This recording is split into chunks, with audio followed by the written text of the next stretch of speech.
Wow, this is a big week.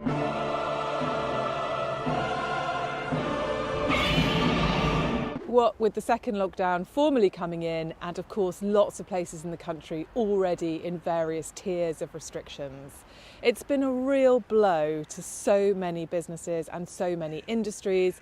On my mind particularly are hotels and restaurants and catering, gyms and anyone in events who are really sickened by this latest news. Although obviously understandable in the context, it doesn't make it any easier for people individually to cope with. And I'm thinking of those people who have lost jobs or feel that they will now lose jobs, people who have fallen through the cracks of the various government support systems, and people who have steered those businesses and tried so hard for the last 8 months to keep them on track, to try to keep people in them, to adjust to government policy, and have just been pushed back yet again. And I know some of those people are now having to confront the very real possibility that their business is not going to make it. So that made it a really good week to speak to Dr. Bill Mitchell. Dr. Bill Mitchell has just published Time to Breathe with Green Tree, which is an imprint of Bloomsbury, where my book was published. And he is a clinical psychologist who works with individuals and organisations to take care of their psychological welfare. And what I wanted to ask Bill this week was, what do you say to people? What should people be thinking about if the very things that they have been dreading for the last 7, 8, 9 months finally start to happen? This is what he had to say. This is realistically extremely difficult. It's almost hard to say something that doesn't sound trite given the circumstances.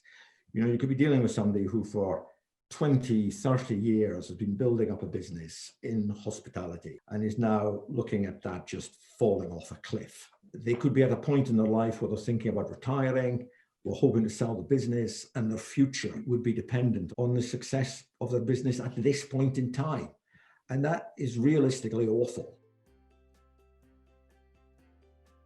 I think everybody has to think about what they can really control and what they just can't control. I think what they then need to think about is, what could they take control of that they could lose as a consequence of the business problems? They could lose their health. They could lose their psychological sanity. They could lose their connection with their kids. They could lose the key relationship they're in, just by neglecting all of those things.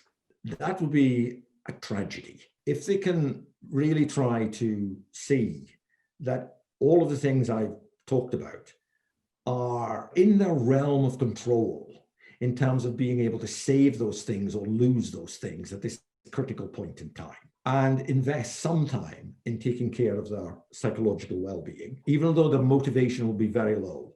This is not the time to be stopping exercise. This is not the time to be drinking more. This is not the time to be staying up till 2 a.m, going through spreadsheets that you've already read 6 times. This is the time to maintain some boundaries, some balance, to take care of your own well-being, to be able to get through this. To navigate through this, you need to be in as good shape as you possibly can. You also need your relationship to be intact for whatever the future holds. And as you may have seen from the book, if your relationship isn't in good shape, it's much more likely you'll be effective in the business decisions you make.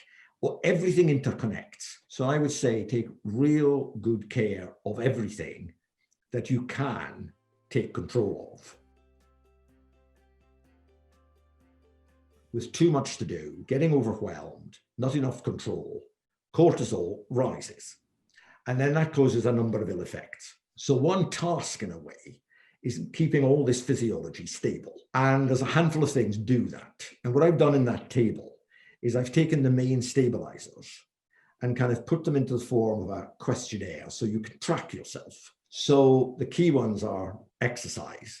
And I don't mean an hour in the gym. I might just mean a 20, 25-minute brisk walk at the start of the day. And I think today we need to be doing that most days. Ways of winding down, just naturally winding down, which could be cooking, it could be craft skills, it could be listening to music rather than television, it could be a bath in the evening, or obviously it could be yoga or meditation or something. But we need ways of winding down right now. Good quality sleep, at least 7 hours.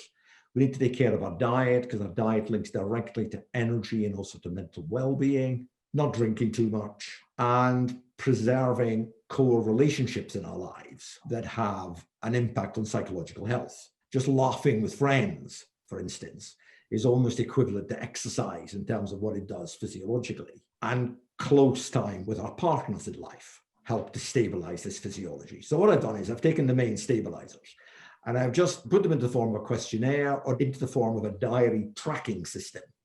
So the day to day, you can track what you're doing to keep yourself roughly in balance. Because what I see day after day after day is that when conscientious, committed people have more to do, they just drift away from those things. And it's this drift from good sleep, exercise, diet, alcohol drifting up that takes people down the pathway towards ill health. There's almost a sense of we're going to be stuck with this thing for a long time. But I think if we can think about what we've taken out of the last 7 months or so, what's maintaining our energy, what's maintaining our mental focus, what can we take control of, we'll get through. What Bill says really echoes the message that comes through in his book, which is that when things go wrong, that's the time to look after ourselves better. And he has a brilliant diagram that I'm going to share and you can print out to look at your week and look at the things that you're doing to take care of yourself psychologically by taking care of your body. So thinking about your exercise and your food and your sleep and giving yourself the very best chance of getting through this challenging time. I hope it's really helpful and I look forward to seeing you next week. Take care.